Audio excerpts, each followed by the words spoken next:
including Lunch Ticket, Slippery Elm, Literary Orphans recently, MoonPark Review. And I'm working on a bunch of different projects, including Elements and Arcs. And we have 2 members of the Elements and Arcs workshop here tonight too. And that's a workshop that, and classes, a series of classes that I teach and conduct over at the Manatee Public Library. The Manatee Public Library also puts on, what? Somebody spoke. The Manatee Public Library is also, can you guys? I'm unmuted. Hello, can you guys hear me? Yes, I can hear you. I was muted, so you couldn't hear me talking, but I can hear you just fine. Yeah, I hear you fine too. Oh, okay, cool, because there's like stuff coming up on my screen. Oh, I almost dropped my drink. Oh my God. Oh. Okay, so 805 Literary and Arts Journal is the first literary journal published by a public library in the country. And we are open for submissions right now. And I am the flash fiction editor for the journal. And I also support some of the other local journals in the Manatee, Sarasota area, including Scribble Lit. So I guess I'm gonna read some of my flash fiction. And flash fiction, just so you guys know, because I figured I might as well say this, are little snippets of short stories. They are full short stories. However, they're in a very tight, concise, and small container. In some cases, starting at 100 words to 1,500 words, which is now, Norton has decided that that's what the limit is 1,500 words. So anything under 1,500 words is considered flash fiction. Some smaller pieces can end up sounding more like prose or prose poetry, which is also a version. So I'm going to read some flash fiction for you. Several of these pieces right now I am putting into a collection about birds, dogs, and bugs, which is really what the title is.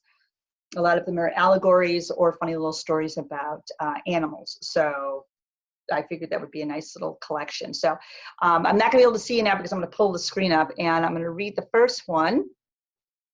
Hold on, I'm not prepared. And this is called Nightlight. Nightlight was originally published in Scribble Lit back in July of 2019. And you can go onto my website to take a look at those at any of these stories that have been previously published. So I'm gonna read Nightlight to you. Nightlight. I'm sorry, David. I simply forgot, she said, rolling to her side of the bed. But you know how hard it is to sleep without a nightlight, David complained, pointing at the small light naked of its bulb. I'll get a replacement tomorrow, all right? One night won't hurt. Grow up, she huffed. David climbed into their bed and pulled the blanket up to his chin. Did you check all the doors? She asked. Locked, he answered.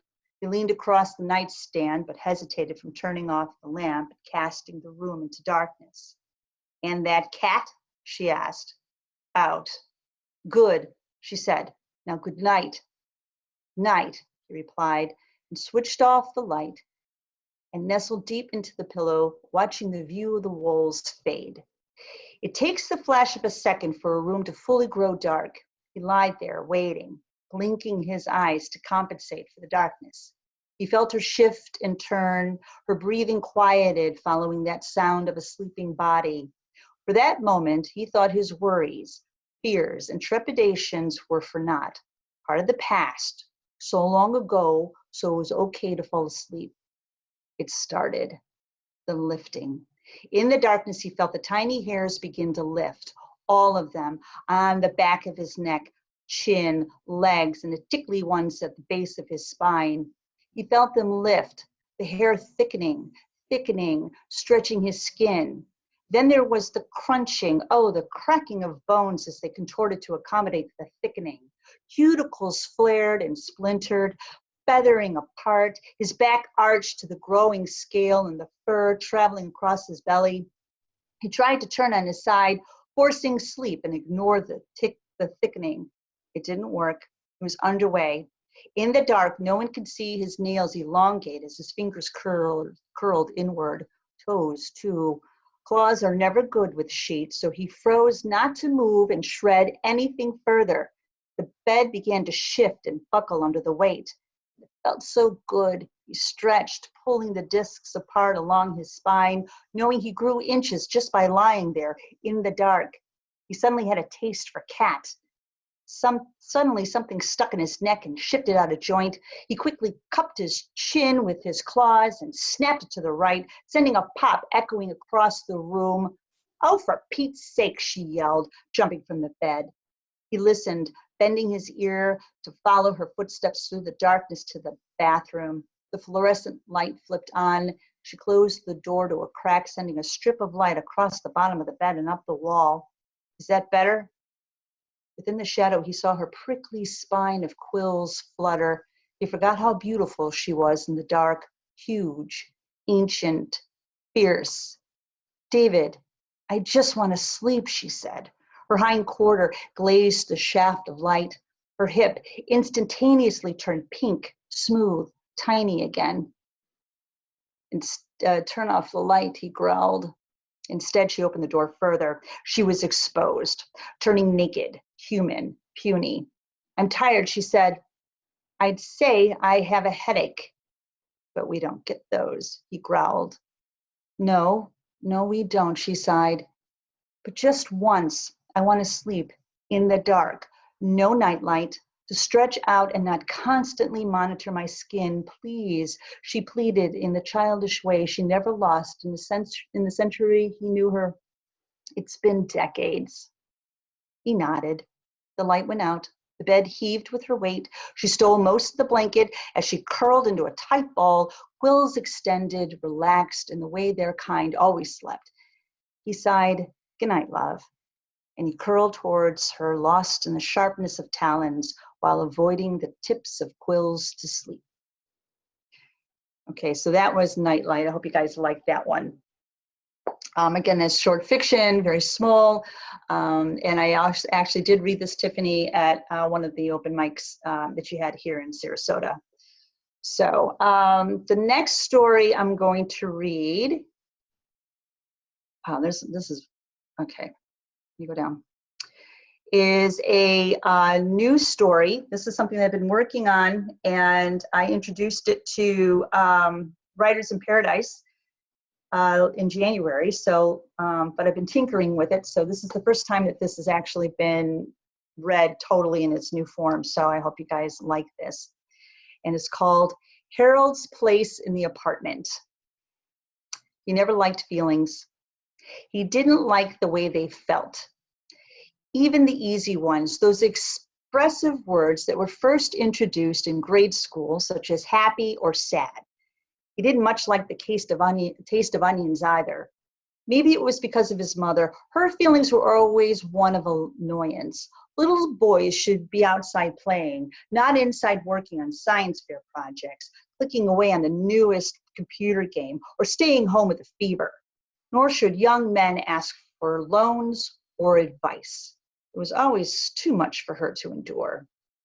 He didn't like the feeling of heat. Summers were long, hot, itchy. He disliked the feeling of sweat. It felt like spiders surfing droplets down his neck, only to pool over his shirt collar as he drove home from the office. He preferred the tight sting of cold on his nose, particularly because it resembled how needles tickle if they could. It didn't matter. Feelings were arbitrary. Love was funny.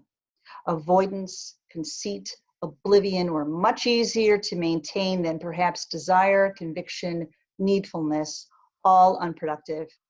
He liked the feeling of contentment, though. That he enjoyed. He sought after it. Relationships were always more of a compromise in finding an equilibrium of contentment. He always won. The women always left. This is the reason why he invited Harold to live with him. Harold did not require much. He would bring Harold home, show him around a bit. First, he would introduce his guests to the bathroom, always clean. He'd explain the rules of apartment living on their way to the bedroom and then to the living room with the surround bar speakers and an extended cable sports package. Bring Harold down the hallway leading to the kitchen. Again, a stark and clean room. The kitchen would be Harold's domain. Without fanfare, he would flip Harold's bag from hand to hand before easing Harold's bag into the fresh water fishbowl, allowing his new roommate time to adjust to the water's temperature before plopping the goldfish into the center. The center taken over by a plastic sprig he twisted off an aquarium plant he had gotten at a discount from the pet store. In his lounge chair, the bathroom toilet, from the side of his bed, he had a clear view of Harold circling the fishbowl. Harold's gold seemed alive, twinkling on the kitchen countertop, a lovely gold coin shimmering at the end of a dark hall. Notwithstanding, Harold had a clear view of him too. This would last for weeks until more or less he noticed that Harold had more or less drooped, floating. The last thing the fish would see would be his face before swirling away, fins lifted and torn from a torrent of water before dropping down the dark pipes below the building. He wondered what it felt like for Harold. He would close his eyes to share Harold's darkness too, after which he would head back to the fish store, pick up another Harold from a selection of feeder fish, take Harold home again, show him around, and again float his roommate in the bowl and wait for Harold to finally accommodate to the surrounding cold. So how did that go? Did I have like an interruption or something on the internet there at some point? I don't know. I had like a thing pop up. For a brief, like intermittent 3 seconds, but it just got choppy, and then you came perfectly back into. Yeah, okay, cool. Interruption. Cool. So. Yeah, I don't know. You know, our internet sometimes is a little funky. You know, it is what it is, and we are in the middle of Zooming and classes and all this crazy stuff that's going on. So I hope you guys liked Harold.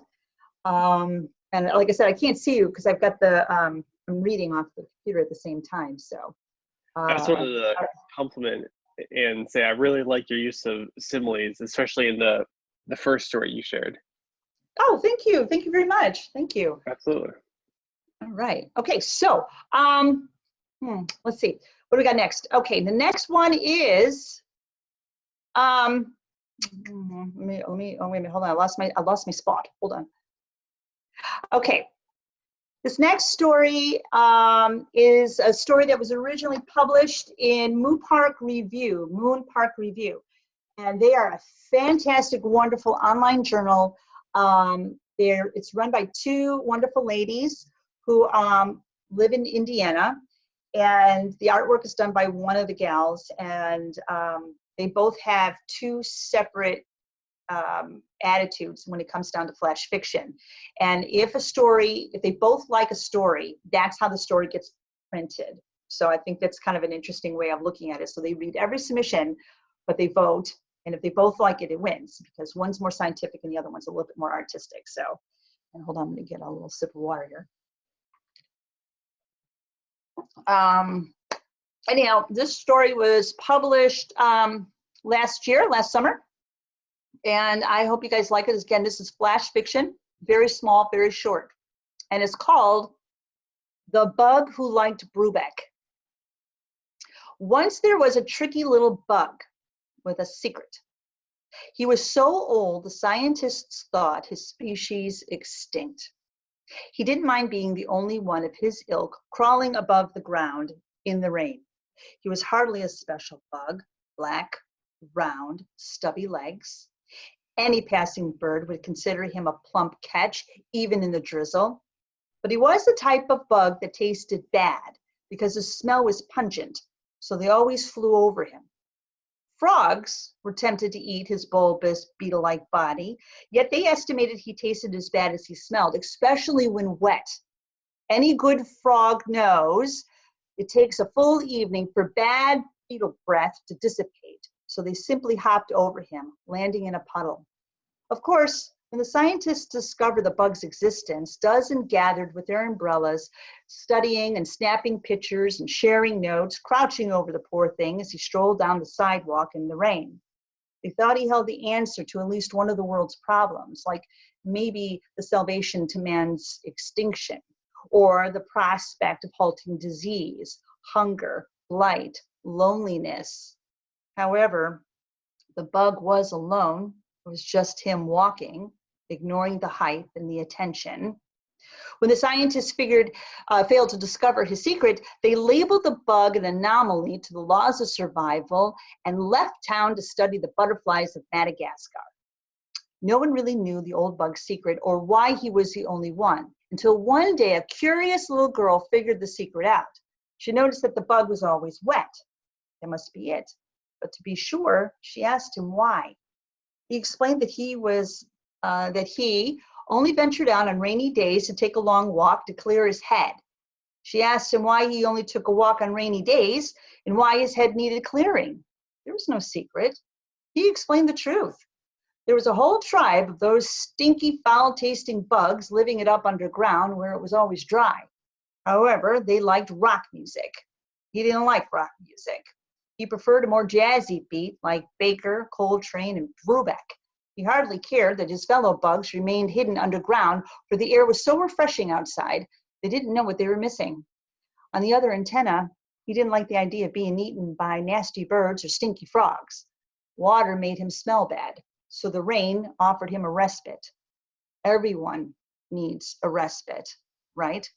Besides, who could care that he was a happy little old bug crawling in the drizzle, humming a jazzy little tune? The little girl agreed. He was an anomaly, in a way, so she left him alone and skipped home. Okay, so that was the bug who liked Brubeck. Again, and this is part of this whole little series of stories and bits about bugs and dogs and creatures and birds and all sorts of funny stuff. So we'll see if the thing ever gets done completely. Okay, oh my gracious. Okay, so next I have another new piece, and then I have another short piece for you guys, and then that's all I got ready. This piece is, again, a brand new piece, and it is a story that I had worked on also for Writers in Paradise. And this one is a little bit more raw, but I like it so much, and I just want to see how it sounds as I read it. So I hope you guys enjoy. Oh, by the way, and this is not part of this little series, this is a separate story. But I hope you guys enjoy Why Katie McBride Ate at the Waffle House. She figured the Waffle House, the one up by the interstate, was the best place to start from. She ordered a black coffee first and continued to stir 2 packs of sugar, feeling the granules scrape between the tip of her spoon and the bottom of the cup as she studied the menu. She was tempted by a stack of 4 buttermilk pancakes that came with 5 sausage links. Instead, she decided on a Western omelet because of the green peppers. They were Aunt June's favorite. Jeb, on the other hand, hated them. He called them latent imitations. Besides, a Western omelet was fitting.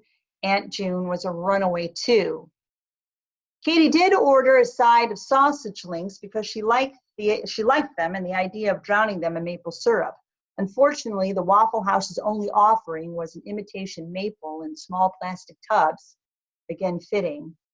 She tried to blend into the bumblebee yellow stickiness as she waited for her breakfast by continuing to stir the coffee between sips of bitter and sweet caffeine. Even the handle was gummy. So was the waitress. A busy woman with gel holding back her hair, she banged and bustled behind the counter like an actress on stage in front of her attentive audience lined up and seated along the bar. They watched everything, including Katie, but mostly they watched the waitress's every move while waiting for her to wait on them. There was the toast and dishes and orders to be plated. Time stood still behind the counter as trucks rolled along the highway outside. Like Aunt June and the waitress, Katie completely understood what it was like to be watched, studied, scrutinized by someone always waiting to be served while the world passed outside the door. Once the order came, she attacked the omelet, sawing at the yellow folds, ripping the ham apart, digging a strand of what looked like translucent onion to the side of the plate, only to fold it around the egg hanging from the tines of her fork and shoving it all into her mouth, chewing the bite while sawing at the next, excited for the taste of burnt butter to take over her tongue in a slimy way so not to taste the ham or the onion, even the green pepper. The last bite required licking to slurp up a strand of cheese stuck to her chin. How very undignified. She enjoyed the slight shame of eating breakfast alone at the Waffle House just before dawn, along with the drunks chugging coffee before heading home. They had already run away. Beer does that. Yet they never went anywhere, like Jeb. Chewing her last hunk of sausage, she questioned if they were ever really linked. Nothing ever really is truly linked, just adjacent, like her and Jeb and Aunt June, as she was with everyone else. The big ta-da, why Katie went to the Waffle House in the first place, what she really wished to order was a beautiful mound of magic that was the banana nut waffle. She wanted it because the menu said it came with more bananas and nuts on top. More. Something came with more. How delightful. Jeb promised a lot. He said he came with something. It was a lot of nothing. When the waffle came, a more wobbly version of the picture on the menu, she took the time to load her fork with what she deemed as the correct elements to create a perfect bite. Oh, wait, hold it. I'm going to stop. Can you guys hear me? Okay. Yeah, I can hear you, but Okay, I'm gonna start. I'll go right back because, like I said, I can't see what's going on. Okay. All right, the big ta-da, why Katie went to the Waffle House in the first place, what she really wished to order was a beautiful mound of magic that was a banana nut waffle. She wanted it because the menu said it came with more bananas and nuts on top. More. Something came with more. How delightful. Jeb promised a lot. He said he came with something. It was a lot of nothing. When the waffle came, a more wobbly version than its picture on the menu, she took the time to load her fork with what she deemed was the correct elements to create a perfect bite. 1/3 waffle, an equal amount of banana, a smear of imitation whipped cream, topped with a single nut. Satisfaction. She held the taste of satisfaction and summer and sweetness, along with a slight crunch, all bloated with a creamy oilness bursting past her cheeks. The coffee added a special note at the end. One bite was enough to never forget. He paid the bill with Jeb's debit card and added a nice tip for the poor waitress too. The waitress never asked about the card, his name, his signature. They never do when it comes to Jeb. She used his debit card to pay for the Uber ride to the Waffle House and for the other Uber to the bus station. She used the same card to buy a ticket out west to that small town where Aunt June settled. Manifest destiny pointed westward, and all Katie talked about was Aunt June for the past months. It was a safe bet that Jeb would try to contact June, but June was off, a bit more touched, and not one for pleasantries. The Greyhound bus rolled into the station, 3 people boarded. She guessed they worked at the window pane factory in the next town. They were faceless, nameless, sleepy, all heading back to something legitimate from a long weekend away. After a turn, the bus rolled out, rocking around the roundabout. She nodded a goodbye. Her ticket, the one she gripped in her hand, the one paid for with cash, her cash, was destined for Quebec, where they spoke French. She didn't, but she could learn, and she would learn too, just as she learned about passports and patience while saving tiny amounts of money amassed from getting cash back at the grocery store after each visit. Montreal promised nothing. How appropriate. A magical land where it was sure to be strange and new, icy cold, and there were no waffle houses, just places where they flambéed bananas and served crepes that tasted like thin pancakes known as Suzette, her new name. And so that's the Waffle House. So I hope you guys like that. That's, like I said, a brand new one. I don't know. I have no idea what I'm going to do with it, but it's a brand new one. Let's see. And okay. So I hope you guys like that. I have only one more. So, and it's a short one, and this would be considered, so again, in the world of flash fiction. Oh, wait a minute. Hold on. I need to take a martini. In the world of flash fiction, the piece I'm about to share with you would be considered prose poetry. And this piece was also published in Burning Word Literary Journal way back in 2015, but I pulled this one out because it's something that I forgot that I have. And I thought it would be kind of fun to share tonight because, sometimes you got to go back to your old stuff and see where you've been before you go on to new stuff like the Waffle House and where you're going. So let me read to you that piece and then I'll take any questions anybody has. First, I got to find it.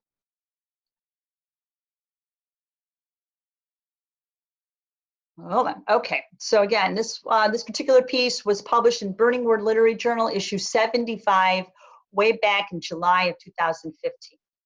And it's called Soak. I have an image in my mind. It is an image of a particular man. He is perhaps more scruffy than he was at the start of his week. And no matter how close his morning shave, he reached the evening shadow. I see him soaking in a tub.